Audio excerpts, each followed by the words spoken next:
नमस्कार, मैं हूं आपकी प्यारी प्यारी जग से न्यारी समाप्ति ma'am and I am your zoology mentor in physics वाला।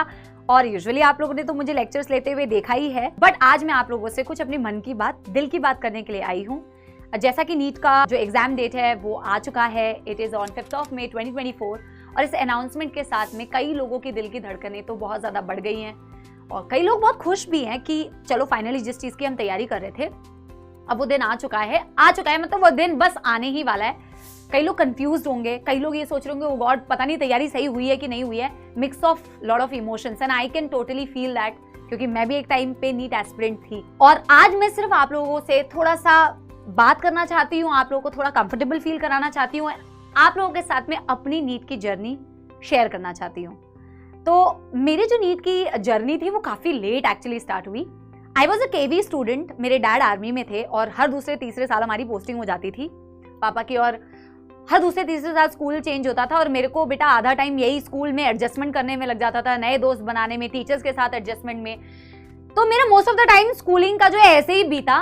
और स्कूल में आई was a pretty good student. देखो मैं अच्छा ही स्कोर करती थी स्कूल वाइज। नाउ अब मैं स्कूल वाइज क्यों बोल रही हूँ, क्योंकि अभी आपको मैं बताऊंगी कॉम्पिटिटिव एग्जाम और स्कूल में जो पढ़ाई होती है उसका अप्रोच जो है ना बच्चों थोड़ा सा डिफरेंट होता है। तो स्कूल में मैं आई वॉज अ गुड स्टूडेंट। देखो मैं अपने मार्क्स फ्लॉन्ट नहीं कर रही हूँ कि, पर अब क्योंकि मुझे आप लोगों से अपनी जर्नी शेयर करनी है तो of course I will have to mention कि I got 90% in my 10th standard and 85% in my 12th standard. And उस हिसाब से देखा जाए तो पेरेंट्स को और टीचर्स को लगता था कि बहुत अच्छी स्टूडेंट है और अकेडमिकली ये बहुत अच्छा करेगी। ऐसा सोच हो जाती है अक्सर पेरेंट्स की, आपकी भी शायद अपने आप से एक्सपेक्टेशंस बहुत होती है कि मैंने तो बहुत अच्छा स्कूल में स्कोर किया है, आगे भी मेरा बहुत अच्छा सफर रहने वाला है। अब प्रॉब्लम ये थी कि स्कूल में पता ही नहीं था कि करना क्या है। और यू वोंट बिलीव, वैसे बहुत सारे बच्चे में से रिलेट कर पाएंगे, I had the deadliest combination of subjects PCMB, maths and bio. क्योंकि मुझे किसी ने बोला था कि आप मैथ्स ले लो, आपको फिजिक्स में बहुत हेल्प हो जाएगी। मुझे नहीं पता मुझे कौन सी हेल्प हुई, लेकिन बेटा जो भी आपको कभी कोई गाइड करते हैं तो वो अपनी बेस्ट ऑफ नॉलेज से ही आपको गाइड करते हैं। मैंने भी PCMB ले ली। स्कूल का सफर तो बेटा काफी सुहाना था और जैसे ही स्कूलिंग खत्म हुई फिर बेटा आता है, क्योंकि स्कूल खत्म हो चुका है, अब क्या, नेक्स्ट व्हाट।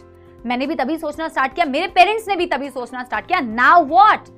और नाउ व्हाट में फिर बेटा एक चीज आती है, जो सब कर रहे हैं उसी पे बेटा सबसे पहले नजर जाती है पेरेंट्स की भी। क्योंकि उस टाइम पे इतना बेटा आप सोच के देखो, मेरे पास मैथ्स बायो थी बट मुझे ये आइडिया ही नहीं था कि एंट्रेंस एग्जाम का, कि उसकी तैयारी करनी होती है या उसके लिए भी प्रिपरेशन करनी है, उसका एग्जाम देना है। तो मैंने 12th के बाद एग्जाम ही नहीं दिया। मेरे पास 2 ऑप्शंस थे, AIPMT होता था वो देना है या इंजीनियरिंग के लिए जाना है, क्योंकि इंक्लिनेशन थोड़ा बायो की तरफ था। तो पापा ने बोला चलो इसको मेडिकल की तैयारी करवाते हैं। एंड ऑफ कोर्स काफी लाखों की फीस देके हमने कोचिंग ज्वाइन किया। उस टाइम पे ऐसा ऑनलाइन कोई सिस्टम भी नहीं था। और एनीवे हमने कोचिंग में बेटा एडमिशन लिया। और जब मैं कोचिंग में गई ना तो पहली चीज जो मुझे रियलाइज हुई वो ये रियलाइज हुई कि यार देखो स्कूल की पढ़ाई का अप्रोच और किसी भी कॉम्पिटिटिव एग्जाम की पढ़ाई का अप्रोच अलग होता है। बेटा कंटेंट अलग नहीं है बट उनका अप्रोच जो होता है वो अलग होता है। और ये चीज मुझे वहां जाके सबसे पहले रियलाइज हुई। अब मेरे बेटा प्रिपरेशन में क्या गलतियां रही जो आपको नहीं करनी चाहिए, सबसे पहले तो मैं आप लोगों से कुछ बातें शेयर करना चाहती हूँ। जैसे मैं जब बेटा स्टार्टिंग में, और स्टार्टिंग में आप लोगों के साथ भी होता होगा, जब आप किसी भी चीज की तैयारी करते हैं, आप 11th में होंगे या 12th में होंगे या ड्रॉप आपने लिया होगा, जैसे मैंने ड्रॉप लिया था। स्टार्टिंग में बहुत जोश रहता है, बहुत एनर्जी रहती है कि यार इस एक ही बार में ना मैं एग्जाम को क्लियर कर लूंगी, कुछ भी हो जाए, कोई आंधी आए तूफान आए, कोई मेरे को नहीं रोक सकता। बहुत जोश रहता है, क्योंकि सिलेबस भी धीरे धीरे बेटा, इतना लोड तो होता नहीं है स्टार्टिंग में, सब धीरे धीरे चलता है। और पता है मैंने क्या किया, मेरे को लग रहा था कि अभी तो इतना कम है, ये तो कितना ही है ना, मैं ये भी बुक पढ़ लेती हूँ, बायो में ये भी क्वेश्चन कर लेती हूँ, ये बुक भी लगा लेती हूँ, वो बुक भी लगा लेती हूँ। जो भी टीचर्स एक्स्ट्रा लिखते थे ना, जिसपे शायद मुझे ध्यान उतना नहीं देना चाहिए था, सब बेटा सब पढ़ लेती हूँ, मैं सब पढ़ लेती हूँ। मैं क्लास में हमेशा, अपनी क्लासेस में मैं हमेशा मेंशन करती हूँ क्या पढ़ना है, बहुत इंपॉर्टेंट है ये जानना, लेकिन उससे भी ज्यादा इंपॉर्टेंट है ये जानना कि क्या इररिलेवेंट है, जो आपके बिल्कुल काम का नहीं है, और वो पढ़ोगे तो टाइम वेस्ट करोगे, और टाइम वेस्ट करोगे तो जिन सब्जेक्ट्स को आपको टाइम देना चाहिए वो आप टाइम नहीं दे पाओगे, which was my biggest mistake, जो किसी को भी नहीं करनी चाहिए। बच्चों आपको पता है कि ये जो एग्जाम है वो, जैसे फॉर एग्जाम्पल मैं बताती हूँ कि बायो आज के डेट पे NCERT बेस्ड आती है, लेकिन उसको छोड़ के हम बेटा इधर उधर का सारा पीएचडी करने में लगे रहते हैं और बेटा जो पढ़ना चाहिए वो नहीं पढ़ते हैं, which was my first biggest mistake. Number 2, जब पेपर होता था, पेपर मैं देती थी, हालांकि मैं सारे पेपर देती थी, बट जब मेरे से कोई क्वेश्चन गलत हो जाते थे या जब मैं कोई क्वेश्चन बेटा लगा रही हूँ फिजिक्स केमिस्ट्री का और मेरे से नहीं लग रहा है, तो मेरा क्या बेटा एटीट्यूड होना चाहिए था कि मेरे को जाके सर से पूछना चाहिए, मैम से पूछना चाहिए। अब मेरे को लगता था बेटा बहुत डर, मुझे लगता था मैं जाके पूछूंगी ना तो सर मुझसे दोबारा घुमा के 2 क्वेश्चन पूछेंगे, मेरी इंसल्ट हो जाएगी।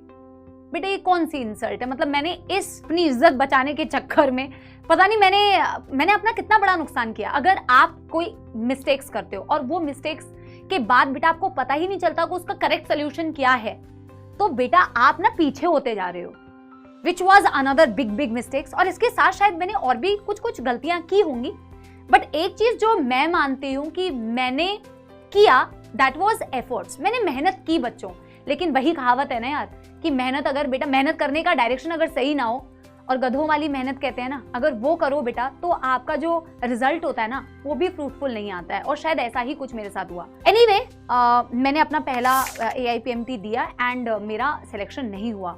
और जब आपका सिलेक्शन नहीं होता है ना बेटा, then there is no if and but, nobody is going to ask you anything. लोगों की बेटा आपके प्रति एक इमेज बन जाती है, और उन लोगों में सबसे पहले आते हैं आपके रिलेटिव्स। सारे रिलेटिव्स बेटा, अरे आपकी बच्ची को आपने तैयारी कराई, इतने पैसे खर्च करिए, अरे इसने बहुत पैसे आपके बर्बाद कर दिए। मैं तो डिसअपॉइंटेड थी ही बच्चों, जब ऐसे ताने सुनने को मिलते हैं तो दिल बैठ जाता है और बहुत डिसअपॉइंटमेंट होती है, लगता है कि आप कुछ किसी चीज के लायक नहीं है, ऐसा फील होता है।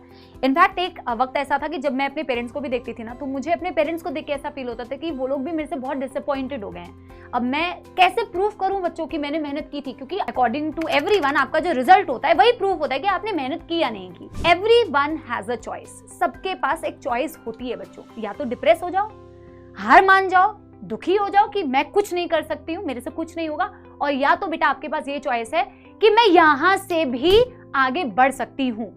और एक बात बताऊं बच्चों, आपको ना उस जगह से उठा के आगे लेके जाने वाला एक ही इंसान है, वो है आप खुद। आप खुद अपने लिए बेटा वो चीज कर सकते हैं। Nobody else is going to do that for you, कोई भी नहीं। और उसके बाद मैंने ये सोचा कि चलो मैं ग्रेजुएशन करूंगी, और मुझे जूलॉजी की तरफ थोड़ा ज्यादा इंक्लिनेशन था, तो मैंने सोचा कि मैं जूलॉजी में ऑनर्स कर लेती हूँ।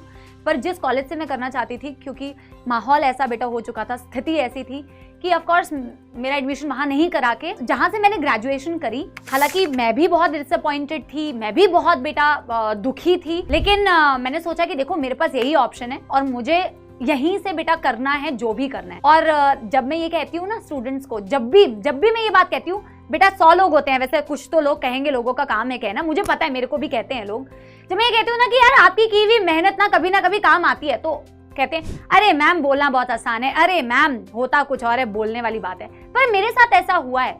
मुझे ऐसा लगता है कि मेरे ग्रेजुएशन की जर्नी जो थी वो काफी आसान हो गई, शायद जो मैंने मेहनत की थी ना अपने कोचिंग के टाइम पे, वो किसी को दिखा नहीं होगा, पर मेरी जो ग्रेजुएशन की जर्नी थी वो काफी इजी रही, may be because of all the efforts that I did way back. और आप मानोगे, मैंने वहां से बेटा अपने मास्टर्स में का एंट्रेंस एग्जाम था BHU का, बनारस हिंदू यूनिवर्सिटी का, वो भी क्रैक किया। और सपना होता है हमारा कि हम BHU से पढ़े, मेरा भी था, और मैंने वहां से अपनी मास्टर्स कंप्लीट की, which was the first happy moment for me.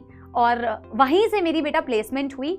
एक चीज जो मैं मानती हूँ, देखो गलतियां सब करते हैं, हम इंसान हैं, हम सबके लाइफ में मिस्टेक्स होती है, जर्नी में मिस्टेक्स होती है, बट आज जब मैं सोचती हूँ कि एक चीज जो मैंने कभी करना नहीं छोड़ा, और आज के डेट में मैं जहां काम भी कर रही हूँ या कहीं पे भी मैंने बेटा काम भी किया है ना, मैंने ईमानदारी के साथ में काम किया है।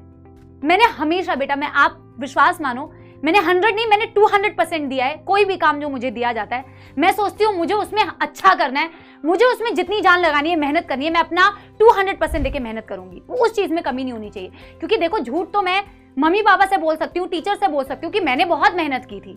अपने आप बेटा अंदर झांक के देखूंगी ना, और आप भी अपने अंदर झांक के देखा करो। जब आपसे कोई क्वेश्चन करता है ना कि तुमने मेहनत नहीं की, अपने अंदर झांक के देखो कि यार सच में क्या मैंने मेहनत नहीं की। अगर बेटा अपने आप से ना तुम्हें ईमानदारी नजर आती है, वो बेटा हमेशा रहना चाहिए, अपनी नजरों में नहीं गिरना है। जो मुझे लगता है कि मैंने होप्स कभी नहीं छोड़े, मेहनत करना, कंसिस्टेंट रहना कभी छोड़ा नहीं।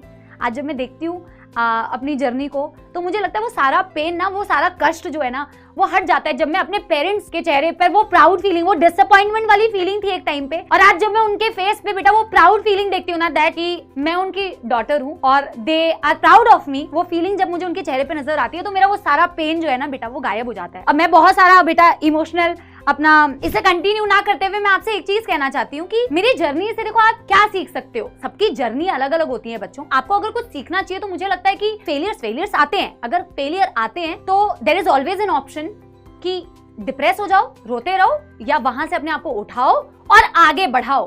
किसी भी बेटा there are a lot of exams that you are going to give in your life, बहुत सारे एग्जाम्स आप दोगे और किसी भी एग्जाम के मार्क्स बेटा ये डिसाइड नहीं करते हैं कि आपका फ्यूचर सिक्योर होगा या नहीं होगा। क्या डिसाइड करता है आपका फ्यूचर सिक्योर होगा या नहीं होगा? वो है आपका बेटा एटीट्यूड। आपके फेलियर्स को डील करने का आपका एटीट्यूड ये डिसाइड करेगा कि आपका फ्यूचर कैसा होगा। अगर आप बेटा हताश हो जाते हैं, निराश हो जाते हैं, तो बेटा वो that is not the solution.